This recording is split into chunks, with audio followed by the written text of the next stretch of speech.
What's up, everyone? This is All Destroyer 229, and welcome back to Let's Play Persona 5.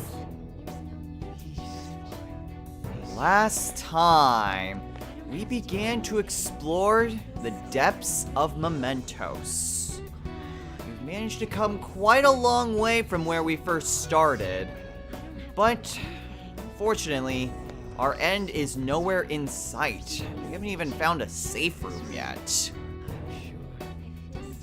In this episode, we continue our exploration. We've managed to find a few instances in which there were people massively locked up in cages.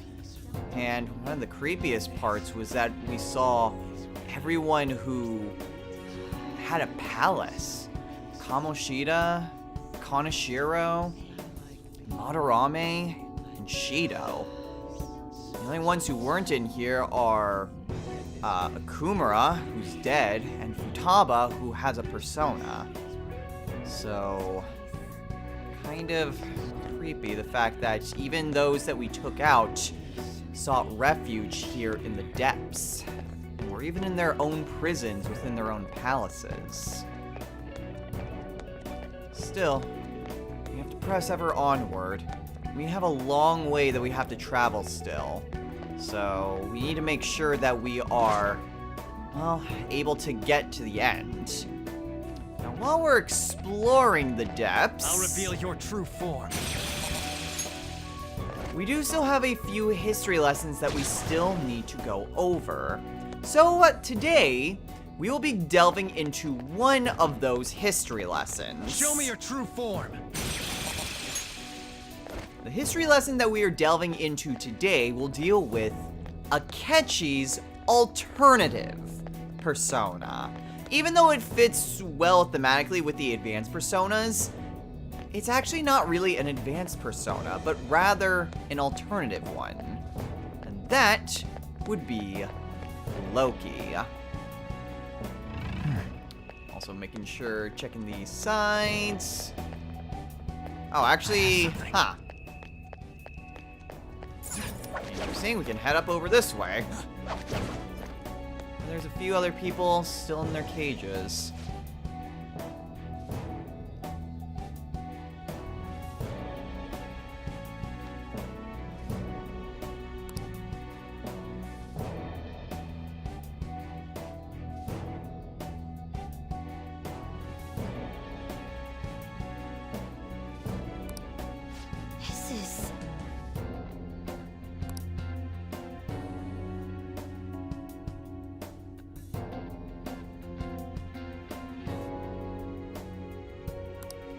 Yeah, I don't think that it's just an offhand comment.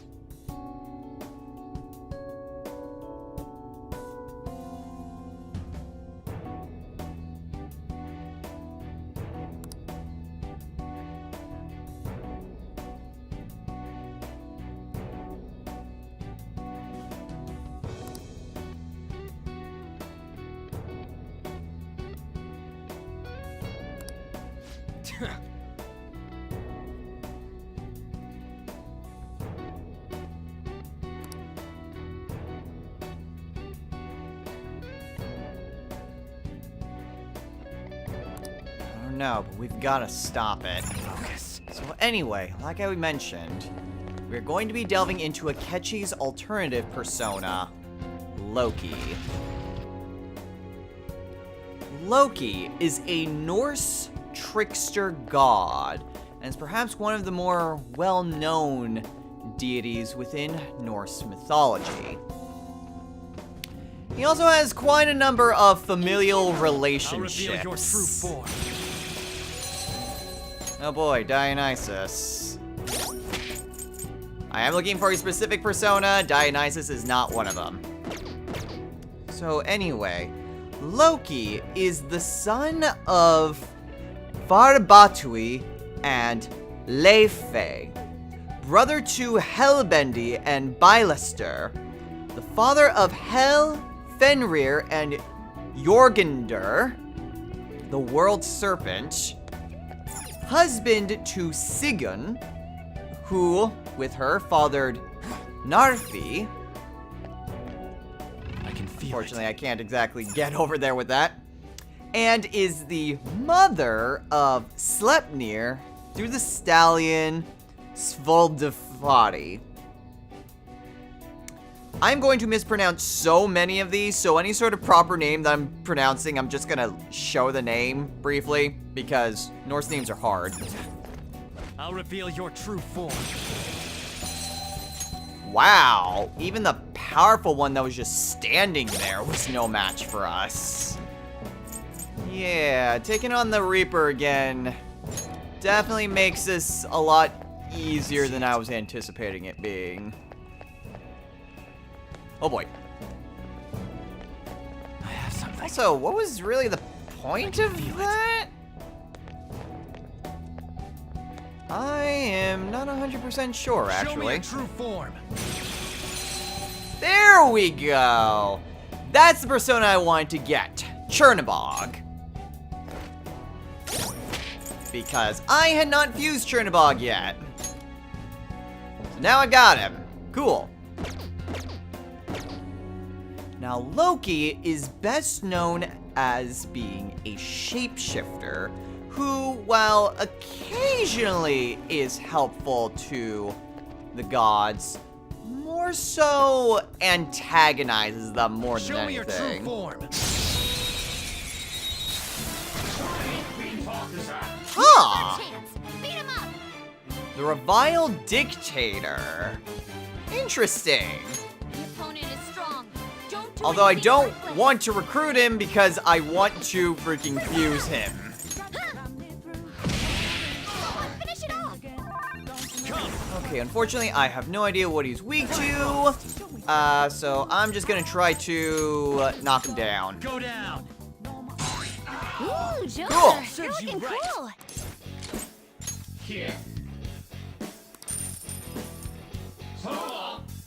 Okay.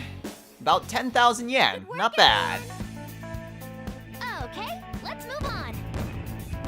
Also, 5,000 experience. Jeez. Okay. Now, Loki is also a part of a large amount of tales. However, for the purpose of the history lesson, we will be focusing on one in particular, and that is the Lokasena, or, as it's more commonly referred to, Loki's Quarrel.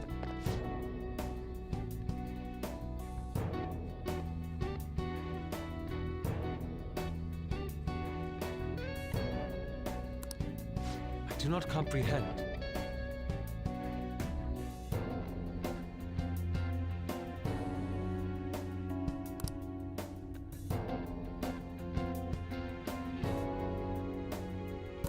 Well, unfortunately, she's not the only one.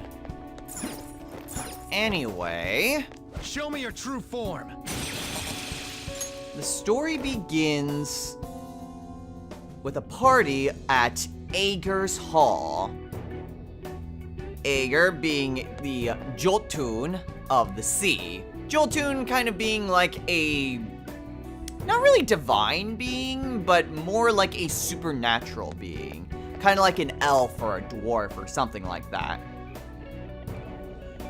Now, why they were praising the exploits of Aegir's servants, god dang it, freaking names, Fimaheng? I think Fimaheng? And Eldir, Loki decides to crash the party, kill Fimaheng, and is driven into the woods by the other guests.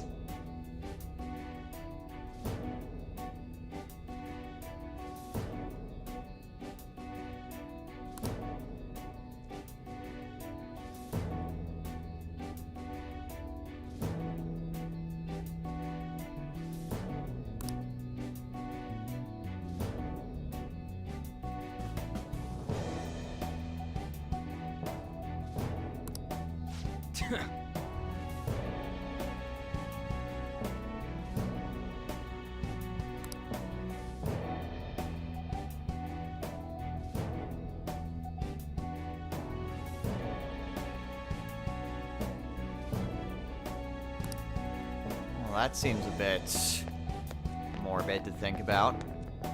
Anyway, Loki returns not long afterward. And after has a few words with Eldir, and then just kind of feel it. barges into the party because, you know, he's Loki. Now, once he does this, Joker, there's a chest. the normally lively party just kind of falls to a dead silence. Oh, a bead chain. Now, Loki breaks this silence and basically asks for mead and a place at the table. You know, after he just kind of barges in there. Now, Bragi, who is a poetic god, rebuffs him, but Loki basically ignores him and then speaks directly to Odin, and basically reminds Odin of the blood oath that the two of them shared. Odin then instructs his silent son, Violar, to give up his seat to Loki.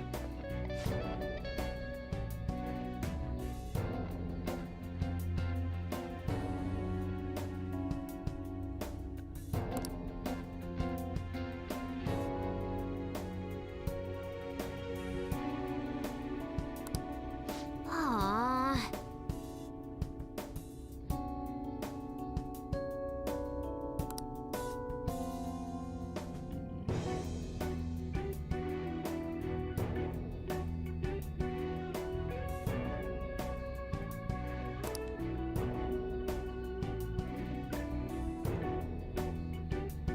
I think we can take a guess what he's talking about.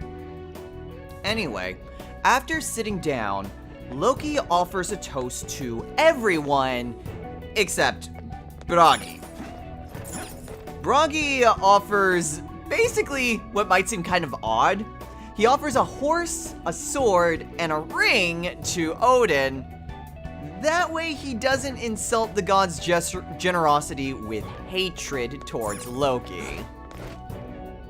Loki basically makes fun of him for this. Bragi threatens him, and then Loki just basically calls him a coward. I'll reveal your true form. Afterwards, Idun, the goddess of youth, tries to calm Bragi down, but then Loki proceeds to insult her too. Geirfun, who is a goddess of plowing, in terms of like field plowing, interjects, and then Loki basically calls her a whore. The interesting thing is that, well, this keeps on going on. Odin calls for Loki mad for insulting Geirfun, but then Loki insults him by bringing up his past and misjudgment when it comes to, like, any number of mistakes Odin had. And then this keeps going on and on and on and on, to the point where he basically gets everyone to threaten him, and then he proceeds to insult them and rile up even more gods. For example, these are the gods that come in to quarrel, get it, with Loki. First is Frigg, who's Odin's wife, Freya, the goddess of death and fertility, Njordir, who's Freya's father, Tyrell, who lost his arm to Fenrir,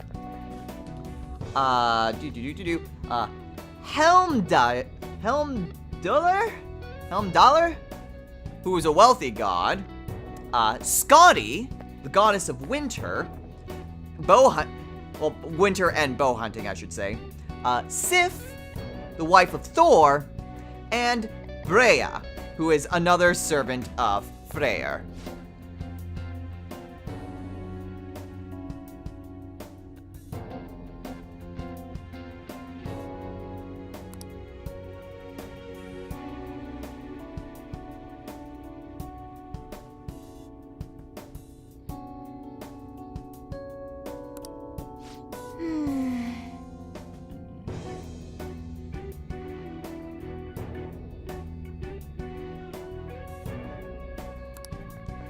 I don't know. Elementos has been here far longer than any palace. That has me very much concerned. Anyway, after everyone kind of gets into this big hullabaloo concerning Loki. I have something. Oh geez, that is quite a ways down. Thor shows up. And he basically immediately tells Loki to shut the hell up. Loki then begins to taunt Thor. But Thor is very much unimpressed with what Loki is saying. He threatens to break every bone in Loki's body with his hammer Mjolnir. So, when this basically kind of fails to really, you know, rile up Thor, I'll reveal your true form. Loki basically nopes the hell out and basically just runs away because all the gods are now coming to Thor's aid and want to basically, you know, do harm to Loki, which is why he runs away. Huh? Is there a safe room around here somewhere? Finally, a safe room! First things first, I'm gonna get rid of you. Show me your true form. Now, let me just kind of finish up this little bit. So, after Loki nopes out, he disguises himself as a salmon and hides within a waterfall to basically give the other gods the slip. This ultimately ends up being unsuccessful, and the gods capture him and subject him to quite a cruel punishment. We're here. Now what do we do?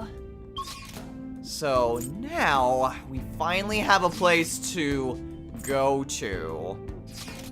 And also a way to get back to the entranceway. It is quite a ways to get to this safe room. So it's nice to at least have a place to rest. They're not onto us yet. Still, we have no need to rest since we're still basically one-shotting everything, which is a little bit of a shame because I want to try to get, you know, some experience. 5,000 experience away from actually leveling up, and then I can actually make Ball without having to, you know... What the hell?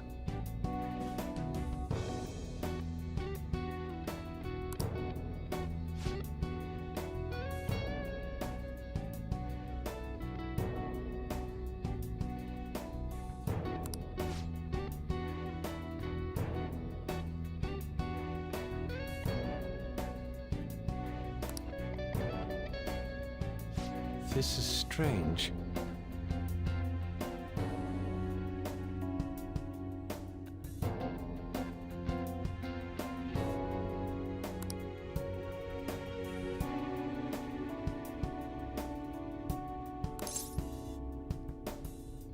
Not yet. Let's prepare first. We know he's here. We know that thing is here. Let's try to fall back for now and come back when we're ready. Yeah.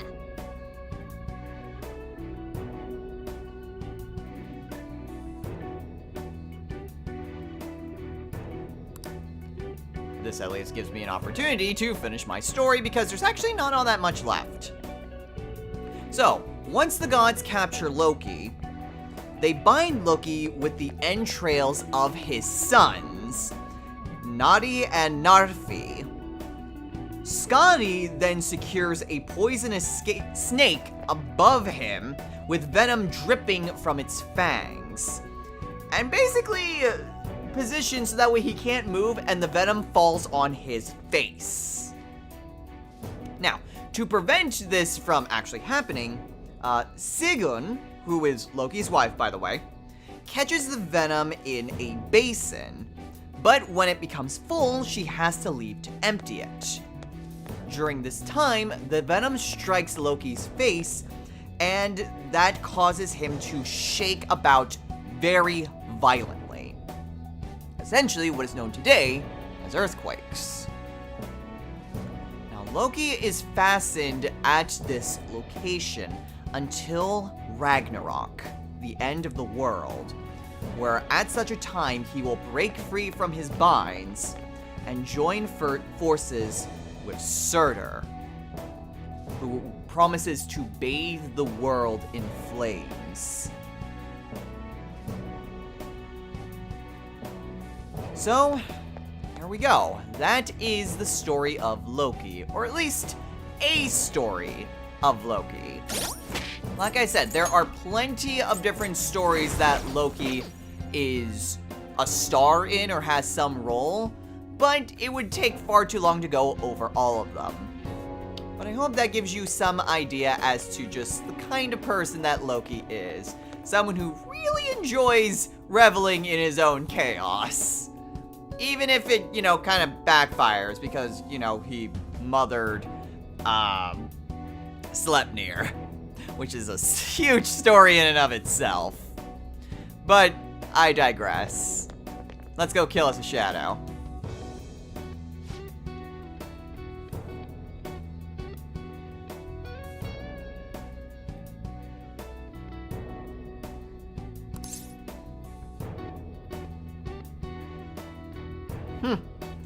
Well, sorry we kept you waiting then.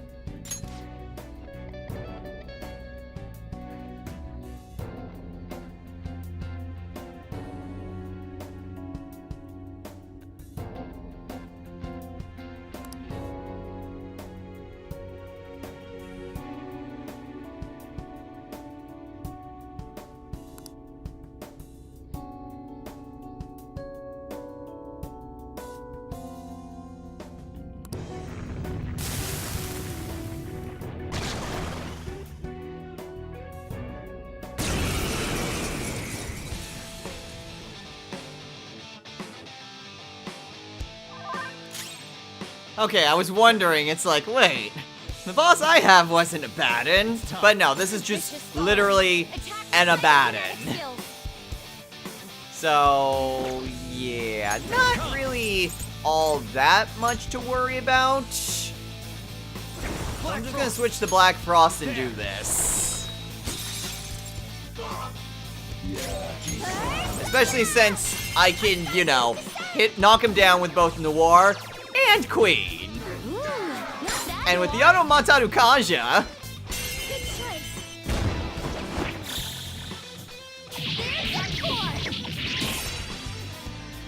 I'm kind of regretting actually doing that little bit with the Reaper. Cause we are far more over leveled than I figured we would be at this point. And it's proving to make things super easy. Like, a lot easier than I kind of want it to be. Maybe I should have actually waited for the point of no return before actually taking on the Reaper again. But, oh well, what's done is done. What's this? By the way,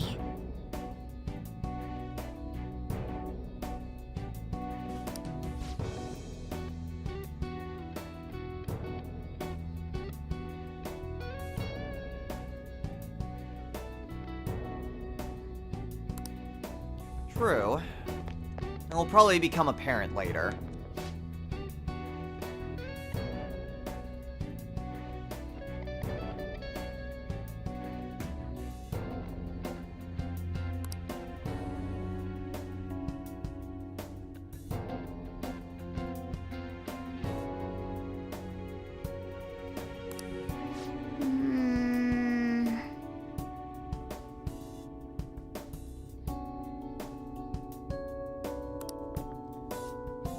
I mean, if their wish is to cause the end of the world.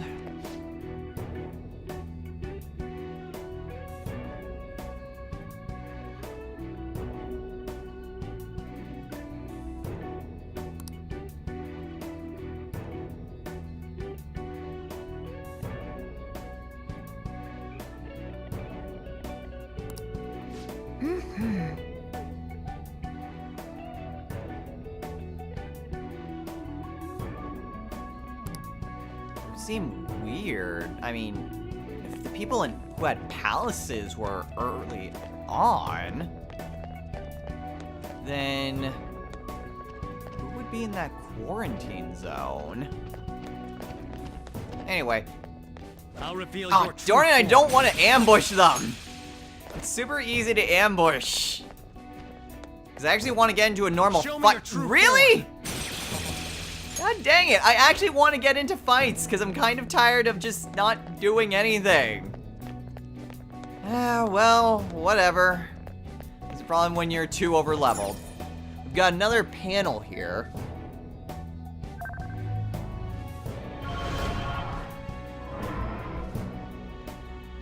Now, under normal circumstances, this would be almost impossible to get through. Because I think there's only a certain number of ways that you can go about this. Especially since you then have this. But then, this goes off. So now you're in an infinite loop.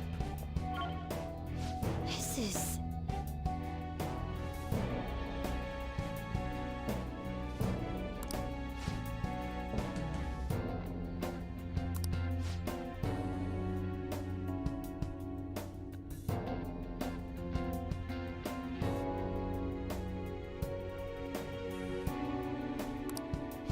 Excuse me?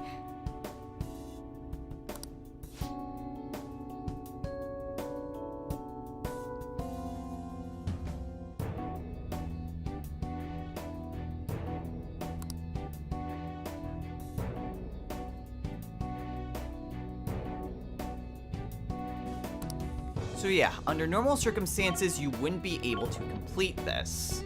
So, we're just going to go ahead and deactivate this for now.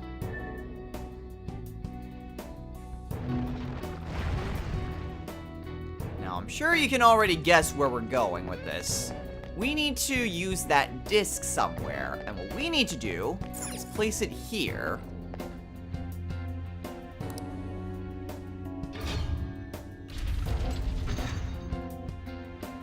This opens up an extra spot for us. So if we head back over to the control panel here, it stays open. So what we're going to do is head on over here, and basically this gives us an extra spot for us to work with.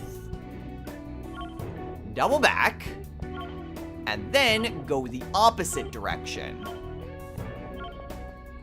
That way we can head up to the panel while it's all blue.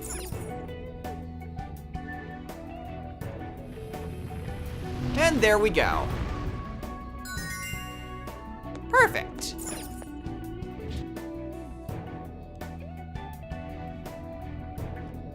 Okay, now we reach another area here.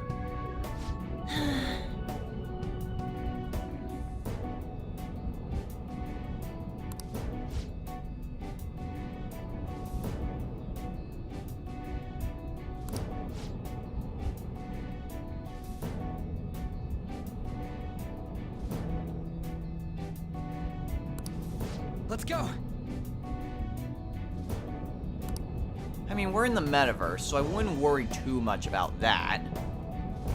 Still, it seems like much of a straight shot, so... Mona?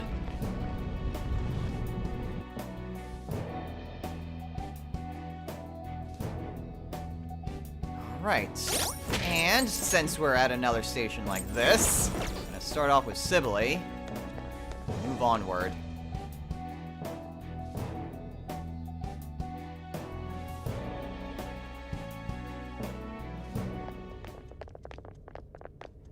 Guys, look! Doesn't that cell seem different from the others? Wait, could this be that quarantine cell? Supposedly, the most sinful, most dangerous inmate is held within. This place smells familiar for some reason. Mona-chan? There's no mistake. this is it. I was born here. Huh? Born? Inside the prison? Wait, then are you the dangerous inmate? No, the inmate wasn't me. But I remember this place. Someone created me here. To guide all of you. Guide? And who is this someone? I can't remember. Damn it. I'm so close. But my memory's too foggy. You know, hearing all this just makes me want to know what's inside.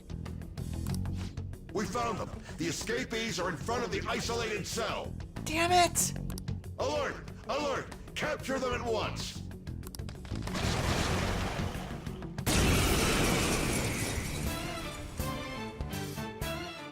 Crap, we're surrounded. We gotta win this, guys. I have no idea what the hell just happened right there.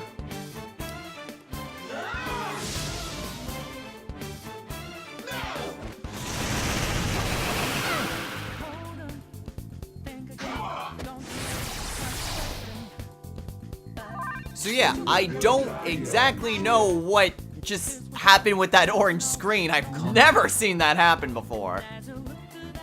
But anyway, now we actually find us against a legitimate boss fight. We have ourselves the Wandering Reviver, Nibiros, as well as the Missionary of Depravity, Belial. Nibiros resists psychokinesis, is weak to light and reflects darkness, and knows the skills Aegeon, Maegeon, Mudun, Mamudun, Ominous Winds, Rebellion, and Curse Amp. Whereas Belial nulls Curse and knows Charge, as well as probably some other skills. Don't really have much else on him. There!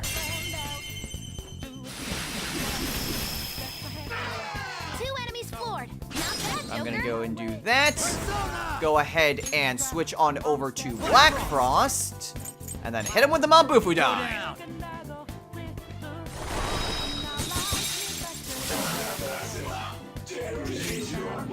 Okay, and then Noir can hit him with a one-shot kill.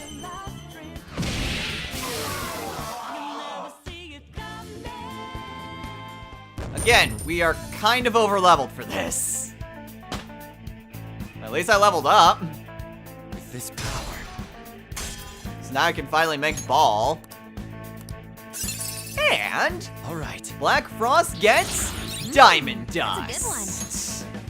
And now I can fuse him away. So let's go ahead and get rid of Bufudine for that.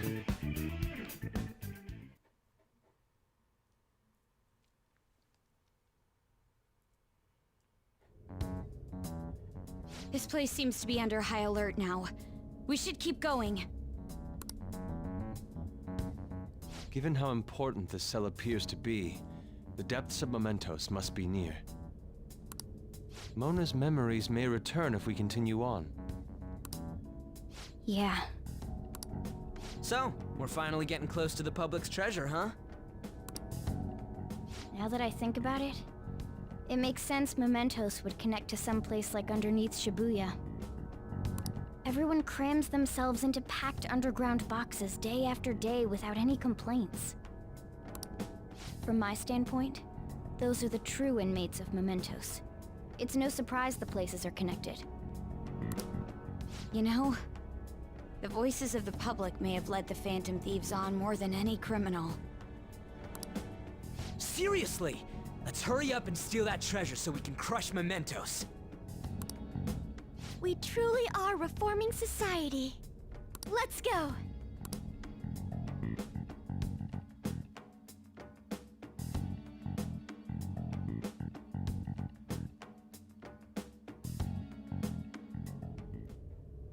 I mean, Queen's got a point.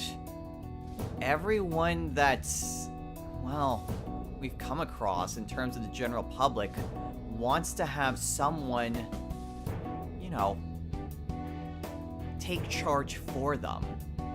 most people didn't really want to think for themselves. When it came to the Phantom Thieves, they thought that, oh, they'll take down all the bad guys, as well as do all this other crap for them. And then when they turned on us, that didn't really change. Instead of the Phantom Thieves, though, it became Shido. And without Shido, they don't have anyone else to rely on. So it's like, well, I guess there's no one then. Time to wish for the end of the world. But it is something that's very interesting to think about. And even early on, our original goal was just to simply inspire people, to help them defend for themselves. But most people, if a case didn't involve them directly, they didn't care. There was no reason for them to care. And they just kind of hopped on whatever bandwagon there was. So yeah, I suppose we were just basically manipulated by the general public. Even though our intentions may have been good, the underlying cause for our rise and fall might have been a lot more malicious than we first thought. And that's even before you consider Shido. Well, at any rate, looking on ahead, it doesn't seem like there's really a whole lot. However, I think now might be a good time to call it a day here. It at least gives me a chance to head back on over to the Velvet Room, even though it requires some backtracking. But at the very least, I can head over there, try to do some more fusions, and then we can press onward. So, next time on Let's Play Persona 5. We're getting closer. Now that we've reached the quarantine cell, the place where the most heinous of criminals were, it shouldn't be too much longer now until we reach the bottom. Considering how long we've traveled, a second long area down, and it's getting more and more red, more orange, which tells me that we're getting closer. We are nearing our destination, but in terms of how much more, it's impossible to tell, really. We've already come such a long way, but there's no sense as to where the bottom of this is. But there has to be a bottom. There has to be somewhere where this ends. Slowly but surely, we're getting there. With each step forward, we're one step closer to that center. It won't be much longer now. At least, I hope it's not much longer. Until next time, everyone. Take care.